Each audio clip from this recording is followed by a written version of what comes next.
guys, welcome back to Linda's Pantry. So today I'm making sourdough English muffins the more traditional way, and I'm super excited about this. This is very exciting for me, and I probably should get a bigger bowl. I'm gonna get a bigger bowl just in case, because I'm pretty sure these are gonna rise to the occasion. Okay, so easy recipe. You're gonna need milk, yeast, sourdough starter. I'm using fine salt, so fine sea salt. I'm not gonna use sugar because there's sugar in the milk, even though a lot of the recipes call for a little bit of sugar. And then organic all-purpose flour. We're good to go. We're gonna have English muffins, and these are gonna be slow fermented and delicious. So 1 1/4 cup of warm milk, not hot, warm. And come on in, we're gonna do this the right way. Okay. And I just did a recipe for you for the King Arthur. So I really feel like we did the right thing. So I want 2 teaspoons of, actually about 1.5 teaspoons of yeast, okay? Because we're gonna use the starter in this recipe. It doesn't need a lot of help, okay? This is a very active sourdough starter that I have, and if you guys are interested, you can actually email me and purchase your own starter with the instructions on how to refresh that back to life and get actually the flavor profile of what I have in the Northwest, close to the ocean. And okay, so I want 3/4 of a cup of sourdough starter. I was gonna use a whole cup, but we're gonna do just 3/4. 3/4 should be plenty. So you're gonna get that starter down there. And for whatever reason, it's very hard to get off the measuring device. Okay, now I'm gonna clean that up. And oh, this is gonna be so good. I'm so excited for you guys to even see this. So clean off your spatula. And this seems to be my go-to spatula for the, go ahead and get that whisk up. This is gonna wake up that yeast in both the starter and in the, in the yeast that I'm using. And I store my yeast in the refrigerator and the freezer. You can buy those bricks of yeast and they last forever. So, but look how amazing she is. Woo! She is very happy. So I'm gonna feed her as soon as I'm done for the night, because I've already made a couple recipes. So now that I have that, we're gonna put 3 cups of flour in here, and I don't put my salt in until I get the flour down. You're gonna need a little bit of extra flour later on, but for right now, it's 3 cups of all-purpose. This is organic red wheat flour, or yeah, red wheat flour. So it's a good flour source. I'm very happy with breads and any of the baked goods. And we're gonna just get this together. We're gonna put 2 teaspoons of this sea salt and sprinkle that on top of your flour. We don't wanna put it right in the mixture with the yeast and the, okay. And the, you know what? I am gonna put a teaspoon of sugar, because I don't know if there's enough sugar in that milk. And the recipe I'm modifying did call for sugar. So I'll put a teaspoon of sugar in there too. That'll help feed.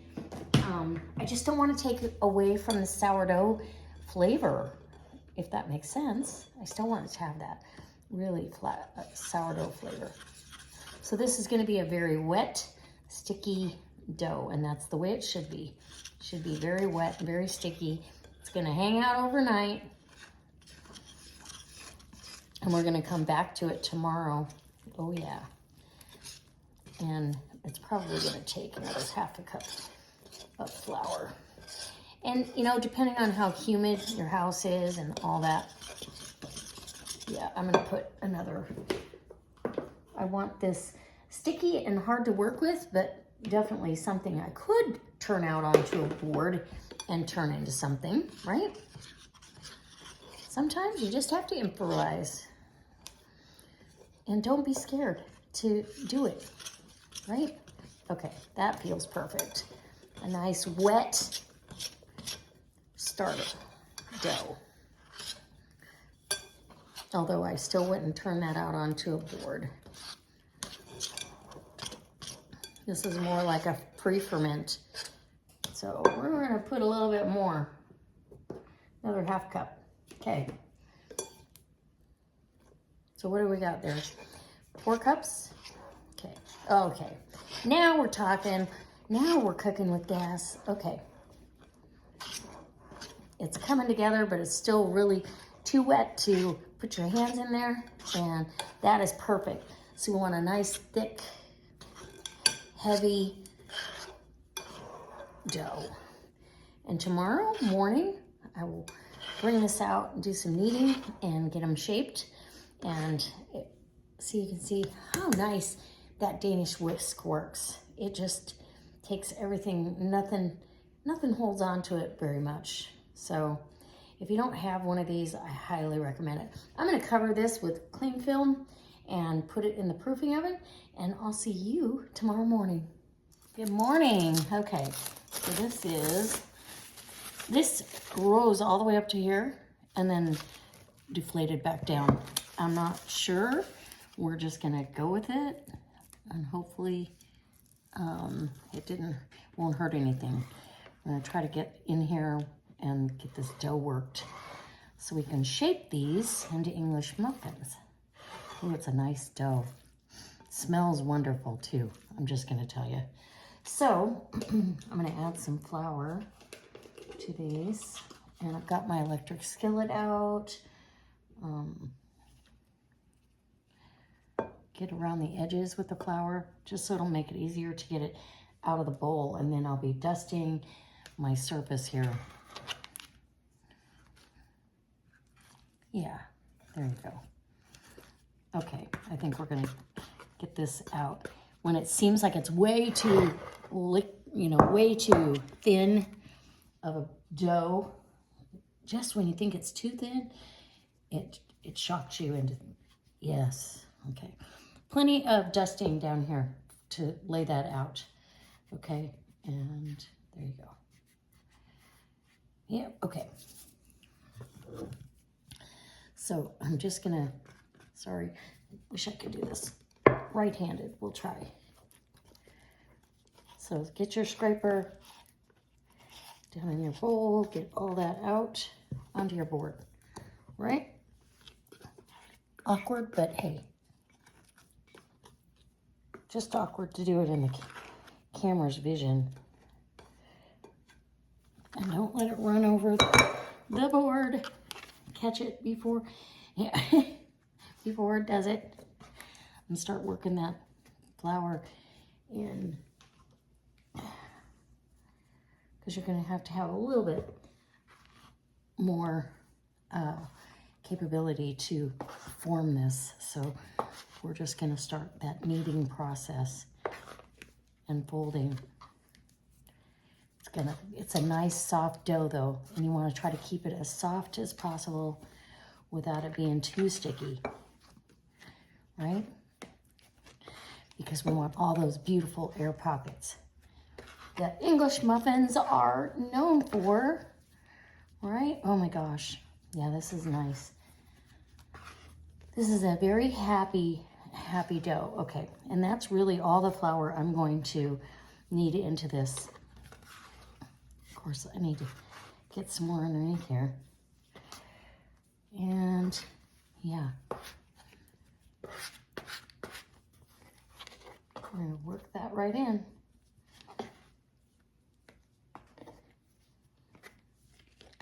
Okay.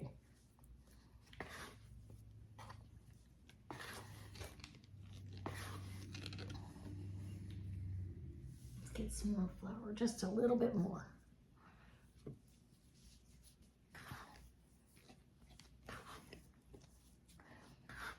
There we go.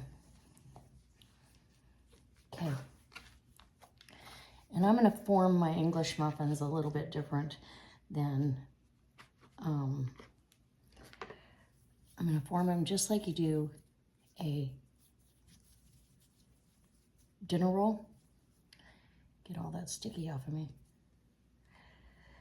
And as sticky as they are, lay them out onto your cookie sheet lined with some cornmeal.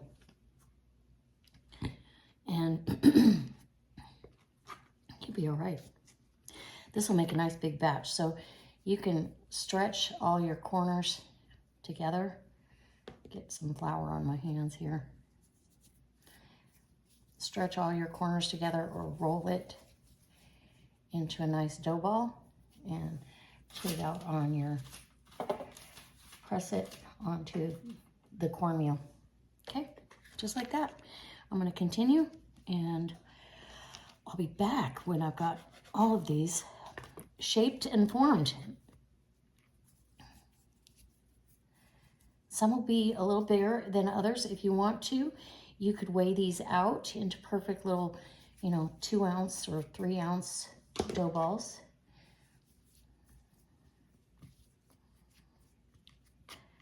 I want enough flour that I can pat these out. And these are going to rise. So, oh, that one did stick. I don't want it sticky. I don't want too sticky. Is this one? No, that one's going to be okay. Yeah. I'm going to reshape this one. Oop, it might get a little cornmeal on the inside. Well, and that's okay. That'll just add some, yeah, that one's really sticky. That'll add some extra, something extra. Okay. There we go. Now we're talking. Okay. We just want to slide those. We want to be able to slide those around. Okay. And here we go.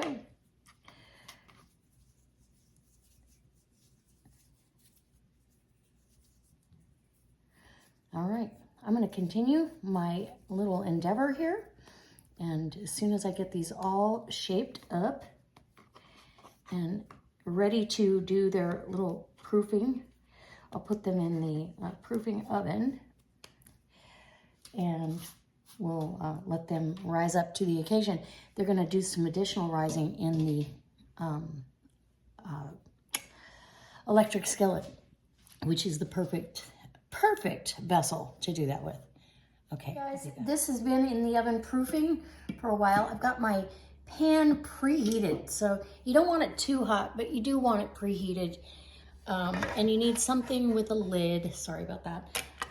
So we're gonna try very carefully without messing with these too much to get these down in the pan, and they are very sticky still, which is not exactly what I had in mind, but let's see. Maybe this one will be a little bit better. Get some more cornmeal in the program.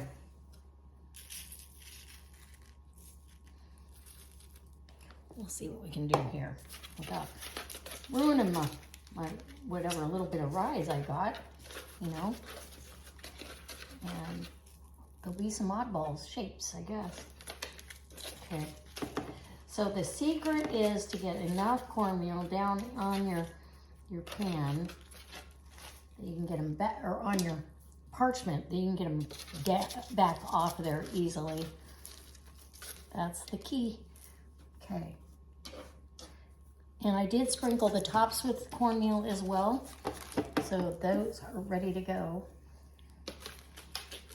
And if your pan has a hot spot, make sure you kind of take note of that. You want these to go slow, but not so slow that, they aren't baking. So about 5 or 6 minutes on this side, and then we'll flip them over. Hopefully those are still kind of, okay, yeah, they're already cooking. Okay, we got it, right? Those are sticking together. Don't stick together. Okay. And these. Okay, I'm gonna let it poof. And I've got 2 more sitting here. They'll go in the next batch. And hopefully, because of how wet and hydrated this dough is, they actually should, let me take this one off.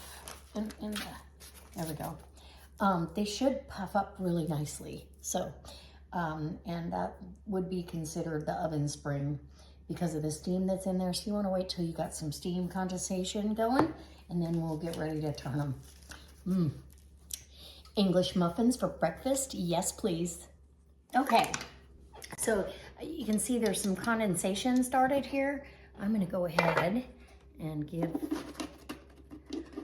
this first one. It's definitely not cooked. Whoops, it's not cooked. God dang it. Well, that didn't work the way I wanted it to. Anyways, but they are puffing up. I can see air pockets. There we go. And yeah, let's just get these turned over. Oh my goodness. And they smell so good. It's like English muffin smell-o-vision, right? I want a little bit more cornmeal on the tops of this one. This one. I love the cornmeal on there. So we're gonna flip these over. Get them apart here. There we go. Turn them and get underneath this one and get it apart. Okay. Do we have that one apart? Okay. Yeah, the tops are still really soft, doughy, but you're gonna cook these till they're about 200 degrees. So just browned on both sides, and look how beautiful. These are actually pretty large English muffins. So I'm gonna roll the next batch out. I don't mind it at all because it makes a perfect breakfast sandwich and or a toasted English muffin. So I can't wait to show you the crumb on these. It's gonna be delicious. All right. Okay, so these have gone about 7 minutes on the first side and another, I don't know, 5 minutes on this side. And I just want them lightly browned. See all that steam? That's from that hydrated dough. So let's get this first one out of here. And look, we have perfectly brown, but I can still feel how soft. These are gonna be amazing. Oh my goodness, they look so beautiful. Look at that. So yes, I am super excited. And you do want to let them cool before you perforate the edges with your fork. This one could use a little more browning on that side. So you see the pan's not hot enough to burn the cornmeal. I don't want it that hot at all. Okay, I am going to put the next batch in, and we'll get the, yeah. Okay, I cannot wait to show you the crumb. But this one, like I said, I want that one to sit there. I'm gonna get the other ones out of the oven and put them in the pan, and when they're all said and done, and these are cool enough that I can open them up and show you the crumb, I think you'll be so pleasantly surprised, and you have English muffins at your fingertips for pennies on the dollar. And don't forget, they're sourdough English muffins. Yum. Hey guys, so all of them are done. It just takes a little bit of time, but the first batch is nice and cool. I'm gonna show you how you properly open an English muffin, and that is to perforate around all the way around the edge. Make sure they're nice and cool. You don't want to do this before they're cooled off because you'll mess up the crumb. And these toasted, or a breakfast sandwich, or some jam and some warm butter. I've even seen people, there we go. We're getting a mess here. Let's open it up. Look at that. There's that English muffin we all love. Absolutely beautiful. I already had one. I'm not gonna lie. I already had one toasted and it's delicious. And so these, you can freeze these. I don't pre-perforate them. I perforate them when I'm ready to eat one, when I'm ready to make, you know, a English muffin or toast it off. But this is one of the smaller ones. Some of these got a little bit big. If you want them uniform, then cut them, but they're lightly browned. They're all cooked through and they're delicious. And you can, like I said, you can freeze these. You can pre-perforate them, but I don't see a need to. So I'm gonna leave mine the way they are. I'm gonna freeze them in batches of 2. And then that way, when I feel like having an English muffin for a couple mornings, I know I just take out 2. I don't need to have, you know, all 17 or 18 of them out, right? Some of these are earmarked for somebody else. So, and I'll definitely be sharing, but I've got another batch that's gonna be coming up. You guys will have to watch the results of that one. I've never done that technique, and so it's a King Arthur recipe. This one is a really easy recipe to follow. This makes a delicious English muffin, and you get all the good stuff you want from this. And the sourdough, absolutely delicious. Why do we want to use sourdough? Our bodies actually recognize it as food more readily than processed English muffins you buy in the store, or even the English muffins that say sourdough. True sourdough has all kinds of good bacteria, and it's broken down the wheat to almost a sprouting stage. So it simulates sprouting, which keeps the wheat from, because our bodies don't digest the whole grains unless they've been sprouted. So anyway, that's another story. All right, I can't wait to see you next time with another delicious recipe from the sourdough starter that she's active, she's ready to use, and I can't imagine not having that available now that I have one. So if you're interested in purchasing sourdough starter, please go down in the description box. I have my email address down below. So hit more and scroll all the way down. My email address is there. You can shoot me your address, and then I will send you an email address for PayPal, and you can send me the money. You can also put the address over there at PayPal. So just give me that and we'll get it out in the mail as soon as possible. All right, thank you. We'll see you next time. Bye.